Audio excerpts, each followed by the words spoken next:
Hello everyone. Thank you for joining us for the Entrepreneurial Lunch and Learn offered by the Lawrence and Field Center for Entrepreneurship at Baruch College. I'm Marlene Lee Kang. I'm the Executive Director of the Field Center. The Field Center for Entrepreneurship is a multifaceted division at Baruch College, offering free services and programs for the entrepreneurial community. Today's Lunch and Learn webinar is presented today by Baruch alum and entrepreneur Lauren Miura.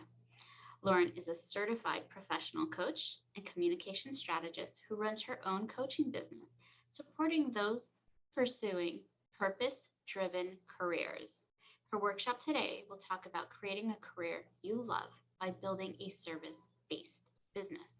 Thank you so much for being here with us, Lauren. Please feel free to tell our audience a little bit more about yourself and then you can start your presentation. Great. Hi, good morning, everybody. It's actually morning here. It's a breakfast and learn for me. I'm in California, in LA specifically.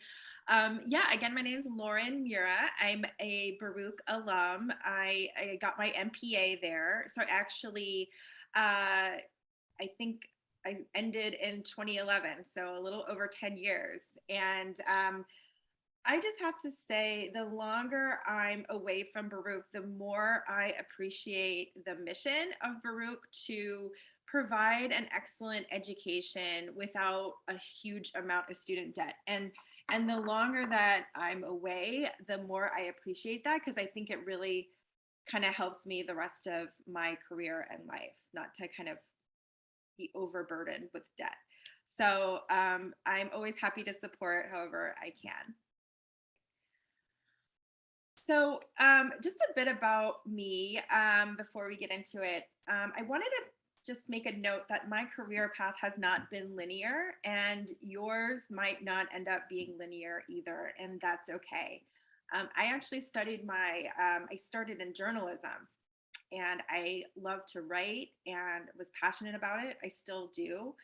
But when I was working in financial and political reporting, the passion was just not there for me. So I transitioned into the nonprofit world, which was pretty easy to do. I lived in Washington, D.C. at the time.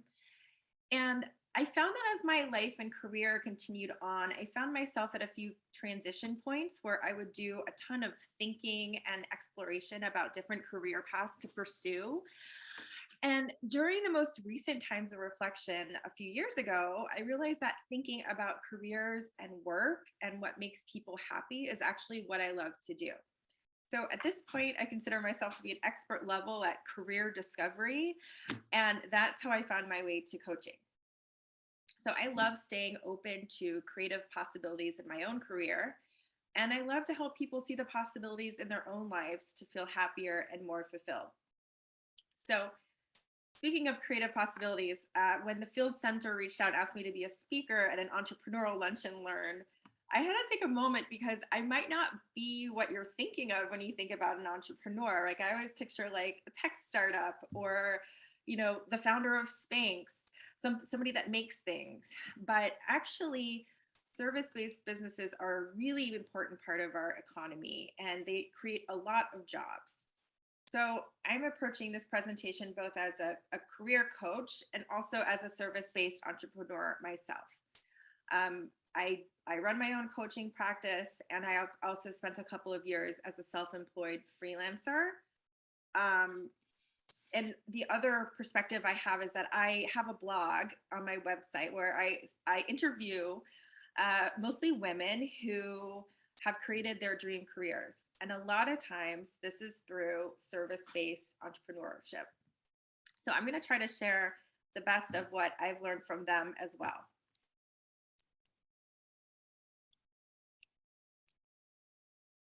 So our agenda for today, we're going to talk about what a service-based business is, why you should consider launching one, and 5 essential questions to ask yourself before launching your service-based business so that you can launch with confidence. And I'll round it out with the top 3 lessons that I've learned so far being in business. This talk will be part informational and part motivational. My intention for this session is that it might help you spark some creative thinking of your own. So the basics. So a service-based business sells a service rather than a product. And at the heart, it solves a problem and it makes life easier for people. Um, some of you might recognize this flyer. It's probably one of the more famous service-based entrepreneurs in New York. Um, I love how simple and effective his ads are. Um, Many entrepreneurs start service-based businesses because they don't require a ton of startup funding. So think about the first jobs that you had as a kid. These were often providing services. And for me, it was babysitting. I still remember the thrill of being paid for the first time for providing a service and that feeling of freedom that came with it. And as I mentioned, service-based businesses are a major part of the economy. And workforce-wise, it's a large and growing segment. More than 1 in 3 Americans freelanced last year. In the past 5 years, the independent workforce has grown by 7%. And I can imagine it's even more so since the pandemic.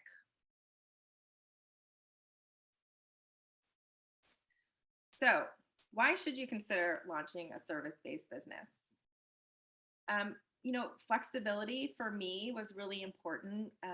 I'm a mom, I have 2 young kids, and it got to a point where pre-pandemic, it just wasn't working for me to be in an office 5 days a week. I felt like I was asking permission to take my kids to the doctor or to work from home. And, I really needed that flexibility. And being in school is the same. Revenue.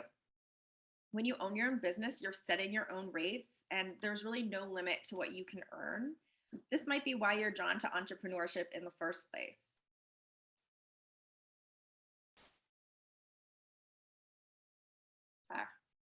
So, low pressure. If you're in school and really any time in your life, launching a service based business doesn't have to be your lifetime career. This might be a good time in your life to explore and try things out. Service-based businesses can be really fulfilling. As a career coach, I talk to a lot of people about work, and I can say with certainty that 100% of people want to feel fulfilled. And a way to feel fulfilled is to feel like you're helping others. And a service-based business is a great way to feel like you're helping others and connecting. Finally, consider doing it for the experience of it. And I'll share a little story from my own life, actually my husband's life. When we were in our 20s, my husband was a journalist, but he decided to start a little side business doing marathon photography with a friend. And they would wake up early and drive to marathons and take pictures at the finish line. They're really scrappy about it. It was a ton of work. And if you accounted for the time they spent on it, I'm sure they didn't make any money. But it was a game changer for him because he created a narrative. He was a journalist and then he launched a business. So he told the story of launching the business in his essays to business school. Once he was in business school, he told that story to get hired for internships. He told the story to get hired for his first job after business school. Eventually he had enough business experience to kind of stop telling that story. But he did, his second job out of business school was at a startup that ended up, IPOing and is now listed on the NASDAQ. So everyone starts somewhere, and a service-based business is a good start.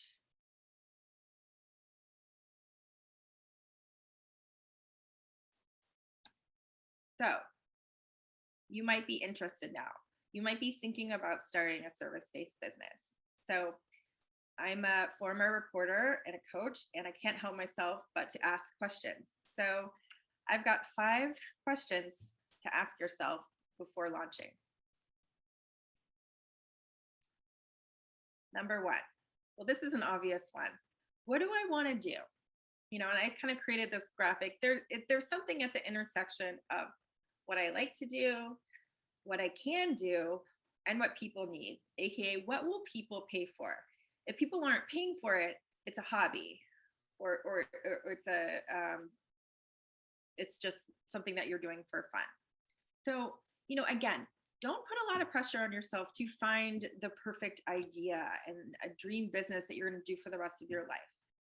Just brainstorm, put everything down on paper, no matter how ridiculous it might sound.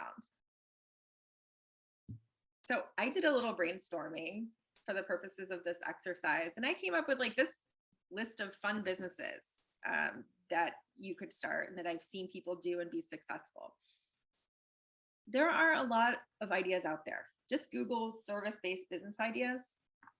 But some of the cooler ones I've come across are scrapbooking. So there is an artist named Amy Tangerine, I think she's based in LA, who started doing live scrapbooking at parties. People would hire her to come to a party and create a live scrapbook. Brand photo shoots. If you're good at photography and you're interested in marketing and branding, I worked with a photographer who specializes in this, and it was really valuable for my business. And I just thought it would be a cool niche if you're into photography. Virtual assistant. So a lot of coaches use virtual assistants, and I didn't realize this until relatively recently. This is a job that you can do from anywhere. So my point of all this is to say there are so many creative possibilities, and you could really make it your own. The point is to figure out how you can use your gifts and get paid to do so. So question number 2, who do I want to serve? The beauty of a service-based business is that it's yours. You can decide what kind of person you want to target for your services. We talk a lot about creating a niche in coaching, but it's really applicable to any service-based business when you think about it. So think about who is your ideal client. Think about what communities you belong to. The Baruch community. Who do you know and who would you like to serve? For example, if you're a web designer, you can be a web designer for other small businesses. When I was a freelancer and consultant, I served nonprofits. So my ideal client was a development or marketing director who works at a nonprofit.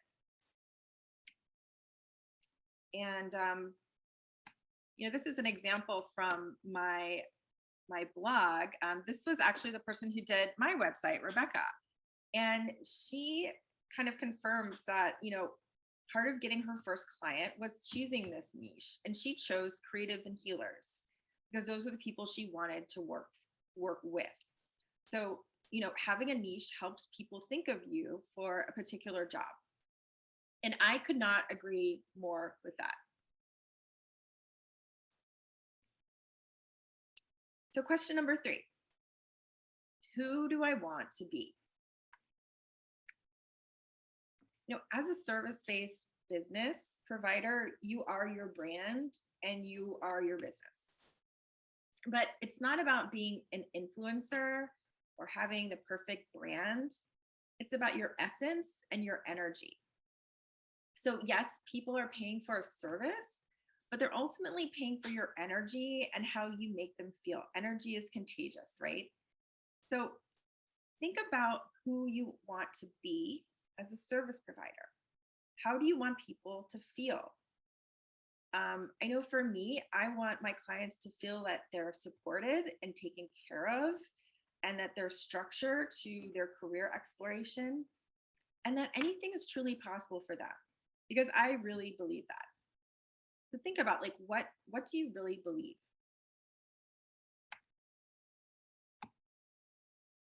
So here's a quick little exercise. No need to turn this in or anything, but think about a service provider that you like to interact with. Write down 3 qualities that you appreciate about them. And this might give you some clues to how you want to be as a business owner.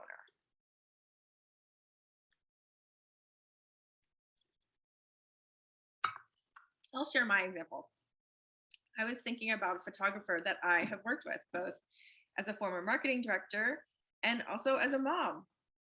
And he's based in New York, named Jonathan.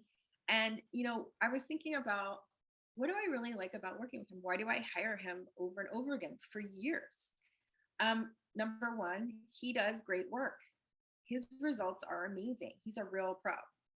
But that's that's not enough because there's a lot of photographers out there. I also like how easy he is to work with, which for me, that means he's responsive, he's flexible, he's available, he's willing to work with my schedule, and he's eager for business. And third, his rates are fair. They're not cheap, but they're fair. And I'm not necessarily looking for the cheapest deal on photography or in many things. And many people aren't. They're looking for value, and they want to support people who they like and who they believe in, people who make them feel good. So just keep that in mind.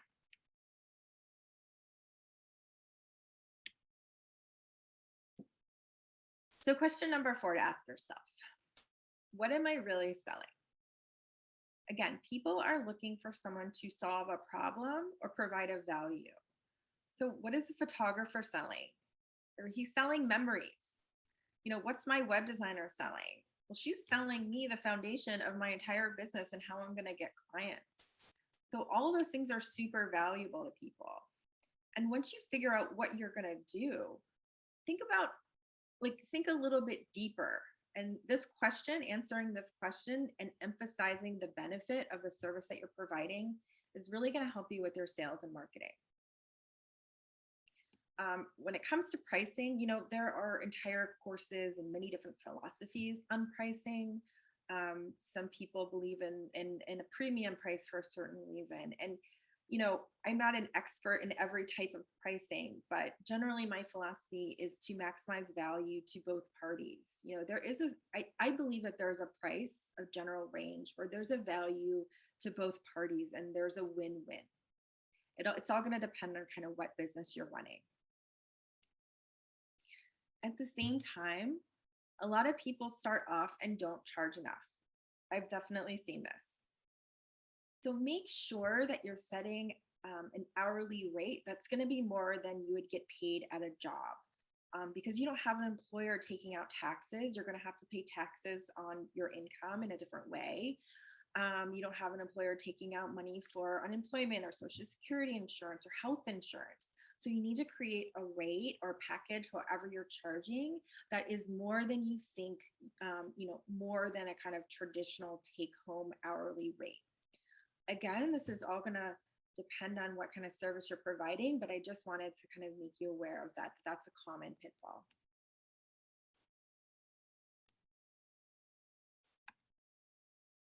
So the last question to ask yourself is once you're ready to start looking for customers or clients, is who do I know? Oops. Sorry, there's a little bit of a lag. Okay. So it's so important to talk to people, especially, start with the ones close to you and tell people what you're doing. Not in an obnoxious way, but let people know what you're up to so that they can think about it and tell other people. Create an offer and offer it to friends and family members to start. Referrals, referrals, referrals. This is how businesses grow. And this is just another excerpt from an interview that I did with Rachel Butler Green, who she's a professional dancer turned fitness company owner. And she was one of the first in the industry to do virtual training over 10 years ago, even way before the pandemic started. And, she kind of confirms that she started off by making the offer to friends and family. And this is how her business really started to grow. And now she trains clients all over the world, and she has other trainers working for her.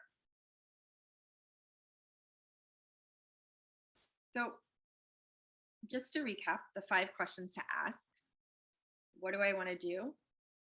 Who do I want to serve? Who do I want to be in business? What am I really selling? And finally, who do I know? So I've kind of shared what I've learned throughout this presentation, but if I had to really narrow it down to say my top 3 lessons I've learned so far, and I say so far because I'm always growing and and learning, and my business is always evolving as well. And that's the beauty of it. I just said this, but I really can't emphasize this enough. Your first and maybe best clients are probably already in your network. It's going to be people that you know.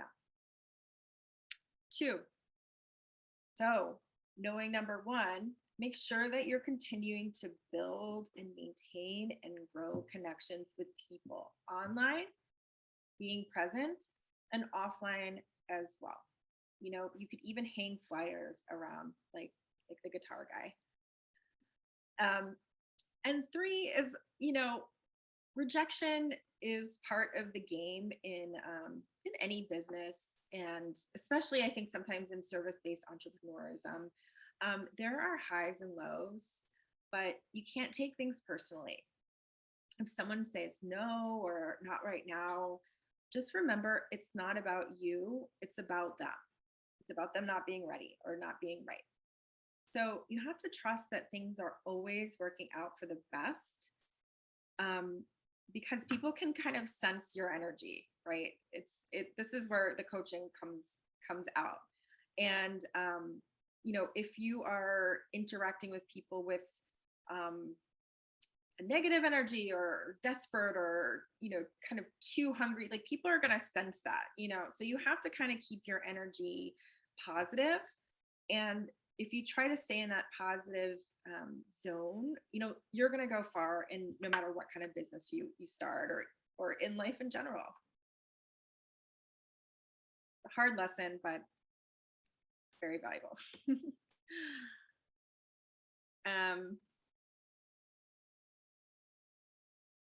So once you're ready to launch, have just a few other resources to keep in mind to get started. As far as building, getting yourself out there, a good place to start is obviously social media. I don't know if many of you are familiar with Nextdoor, but it is like a local based social network. And that's where a lot of people are looking for service-based providers. Facebook and Instagram, of course, and LinkedIn. Also, again, depending on what kind of service you're providing, there are online marketplaces where you can list yourself, or you can be a freelancer. Like they all kind of work in different ways, but there are online marketplaces where you can put yourself out there for people to contact you and book through these websites. Finally, I would also, if you're thinking about being a freelancer or starting a business, the Freelancers Union is a great resource.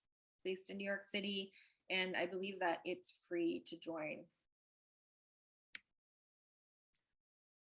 So that's the end of my official presentation.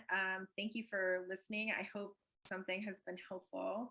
I've got my email and my social links. Would love to hear from you if you have any ideas or want to brainstorm ideas. I love doing this stuff. I'm happy to. Thank you so much, Lauren. This was really interesting because these are the thoughts that usually folks have when we call it pursuing their passion.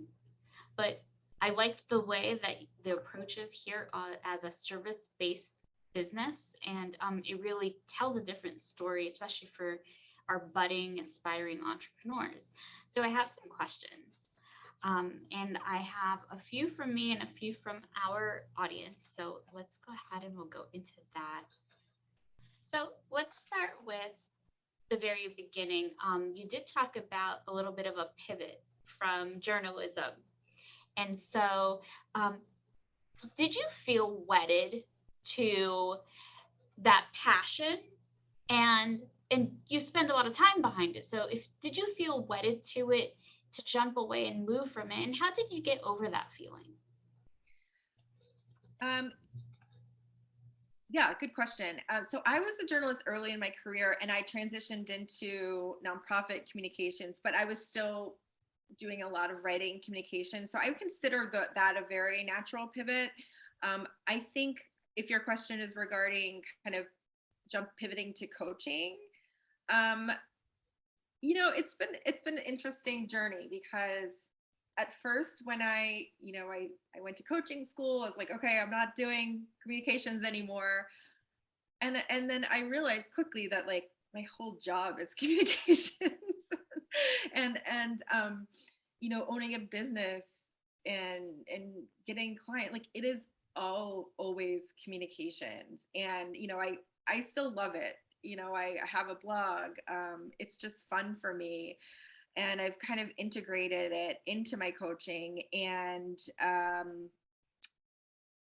I think I'm trying, and I'm looking to do that even more as far as like what services I'm providing to people, helping them with more of like marketing positioning. Those are things that I'm considering, and just figuring out kind of how to do that. So, yeah, I would say like journalism, sometimes I miss it, but I ultimately didn't think that that was my path, but writing and communications have always been part of me, since I was a kid. And that, I think the takeaway is that no matter what you do, you're always bringing yourself, your whole self with you. That old experience is not lost. You're always going to use it. It's always transferable. So you also mentioned in your presentation that having a niche helps sort of segment your target audience. Are there other ways to differentiate your service-based business from others that are similar to yours? Yeah, I mean, again, like what I was just saying, it's like think about who you are and what you can uniquely offer to people. Um, one of my friends that I did the coach training with is a hairstylist, and I'm like, who better to be a life coach than a hairstylist? You're still bringing your experience in engaging people and making them feel good, and now you have another tool to do so. And so it's like, oh yeah, how I'm the life coach hairstylist, that's different than other people, than other hairstylists. Or if you want to, like you always have to think about kind of like what's your unique, um I guess, selling proposition. But like think about like who you are in that, again, since this is you. um and it would, depending on like what you're doing, you might have a really unique skill set. You might be able to translate different languages that other people don't. And if you're very, very narrow and specific, then you kind of don't need to do as much. You're just like, this is me, I've got this experience and no one else has. But say you're a photographer, there are a lot of photographers out there. I mean, one way to do it is just to be really, really good online. A lot of people, you'd be surprised, especially if you're in the younger generation, that a lot of businesses are not good online. But if you can really leverage being on social media and being findable online, I think it really, really helps. That's a good segue to another question. There's a very fine line between aggressive and passive marketing, especially if you're going to target your personal network at the very beginning. Mm. Do you have any tips on how to do this without like being too aggressive, but not being too passive, without also alienating them as future potential clients? I would just have to say, hmm,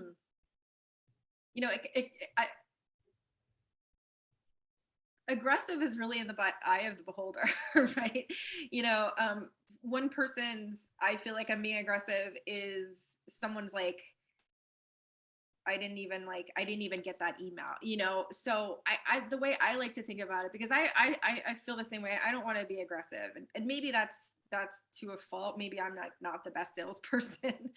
um but I think I try to keep in mind that most people are not thinking about you almost ever.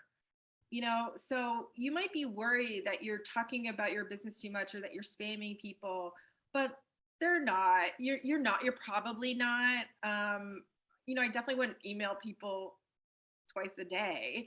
But you might feel like you're being self-promotional, but people probably aren't perceiving it that way. That's probably you, because they're thinking and worried about themselves. So yeah, it is a delicate balance, but I would say most people are probably not super aggressive naturally, even if you're asking this question. It makes me think that you're not. So maybe be like a little bit bolder than you think you should be. I like that. That's a very good point. What have you learned from your first clients that have had an impact of what your business looks like today? Yeah, I think that, I kind of went into it thinking, I'm going to help people change their careers completely. Somebody who wants to quit their job and become a beekeeper or whatever. And I've kind of learned that most people are not going to do that, and maybe the people who are coming to me are not going to do that. I it's my hunch that most people are going to stay within their realm, and there are more subtle changes that they might want to make to their work.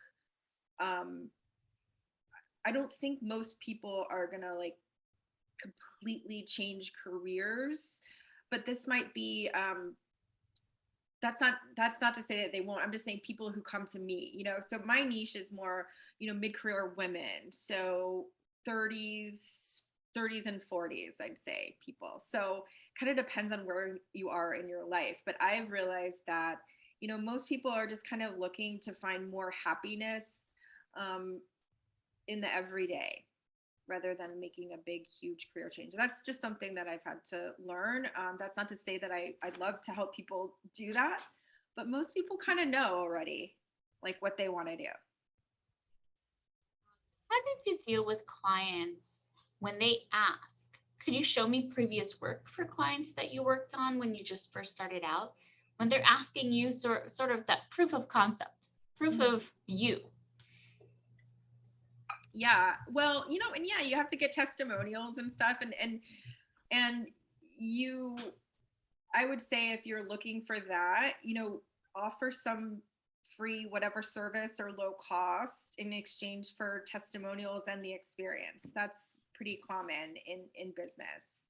Um, with my coaching program, they do make you do peer coaching.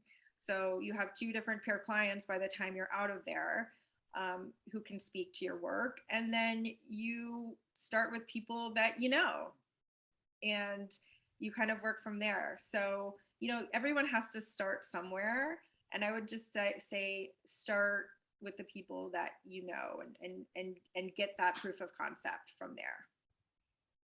How would you approach the choice of having a business on the side while working full time at a job? Do you think both can be managed? Yes, I think they can both be managed. It depends on what else is going on in your life, but I would say that's probably what most people do, if you have the time for it. And I think if you want to do something, you make the time. Do you find in your work that those who come seeking your expertise and they're working full time and they have the stability and they want to take the leap of faith and be that full time entrepreneur? How do you help them get over the scariness of it? Are there any tips that you have for trying to get out of your own head? Yeah, I mean, I probably have a lot of tips. I would say one is, make sure that you're in a position if you, most make sure that you're kind of in a financial position to make that leap first. And so I think that's where like that the pursuing it on the side is a good place to start. I don't think anyone should, just quit their jobs and start a business without any financial cushion. But if you're in the position that your business has grown enough and you really can't hold your full-time job down and continue to grow your business, um, yeah, I would say the most important thing is just to kind of keep on moving forward, and that's what action, clarity follows action. And a lot of people are looking for that reassurance that it's going to work out before they leap. And I mean, I just don't think life works that way, sadly. I mean, we're all looking for that reassurance, and our brains are actually, wired to keep us safe and to fear any kind of change or risks. Um, and so it's very natural to feel that fear. Your brain is wired for that, but you have to remember that, your brain's just keeping you alive. It's not helping you thrive or make the most of your time here. So you have to kind of tell that part of your brain to, say thank you, like I'm good, I'm safe, but I really want to do this, and then just kind of take small steps forward toward your goal. Pursuing the happiness, right? Yeah, I mean, I think that there's happiness in action and purpose. Well, we don't have any more questions from our audience. We're getting a lot of thank yous for sharing your experience with us. And I want to thank you, Lauren, for spending your time with us and presenting with us today. We appreciate you, especially as a Baruch alum as well. Thank you all, our attendees, for participating as well. If you will look out for your emails, probably tomorrow, we'll have a follow-up with today's recording, the slide presentation, and Lauren's contact information as well. You'll have all of that by tomorrow. And we hope to see you at the next Lunch and Learn, which is March 24th. It's going to be presented by Wix, which is developing your online presence. And our attendees will have an opportunity to get a full year of Wix for free. So if you're looking to have an impact on your business with an online presence, feel free to join us for that. Thank you, Lauren. Thank you, everyone. It was nice having you all today. Thank you. Take care, everyone. Bye-bye. Bye.